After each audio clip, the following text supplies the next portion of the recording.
जोडे काळा कोट घातलेले वकील महाराज उभे होते. वकील साहेब काळा कोट घालून उभे असतात. का उभे असतात? तर त्यांना माहित आहे की हे जॅकेट घातल्यानंतर मला ताकद येते है ना. म्हणून जेव्हा जॅकेट घालून उभे होते वकील साहेब, त्या वकील साहेबाला विचारलं, का हो वकील साहेब, माझा पोरगा हरपला, सापडला, पाहिला असेल तर जरा सांगा ना. ते वकील जर केस हारले होते ते नाराज होते. म्हणून ते वकील म्हणे, जा जा जा इकडे असेल म्हणे, जा जा तिकडे पहा म्हणे. असं म्हटल्यानंतर असा हात दाखवला. त्या बापाला वाटलं कदाचित तिकडे असायला पाहिजे माझं पोरगं. म्हणून तो बाप त्या ठिकाणी तिथे जाऊन पाहतो. तर पाहताच काय एक मोठं भागवत सुरू होतं. आणि त्या भागवतात ते पोरगं बसलेलं होतं.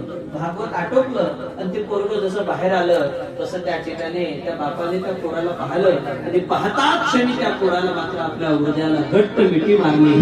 बाबू, अरे तुला पाहण्यासाठी मी खूप दूर त्या ठिकाणी फिरत होतो म्हणे राजा. त्या वकील साहेबामुळे मात्र त्या ठिकाणी मला आज तू मिळाला. हा मात्र त्या ठिकाणी वकिलाजवळ गेले.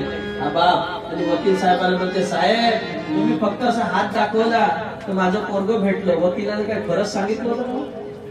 वकिलाने का खरंच इकडे आहे म्हणून सांगितलं का? नाही, एक सहज बोलून गेले की इकडे असायला पाहिजे. तसं सज्जन हो, या जगामध्ये चांगल्या माणसाच्या सोबत तुम्ही जा. तुम्हाला सहज जरी असा हात दाखवत असेल तरी तुमच्या जीवनाचा बेडा पार झाल्याशिवाय राहत नाही. फक्त संतांच्या संगतीत राहा, आपल्या जीवनाचा बेडा पार होणार. महाराज म्हणतात, आम्ही तुमच्या मागे येऊ, आम्ही मागे आल्यानंतर आम्हाला काय मिळेल?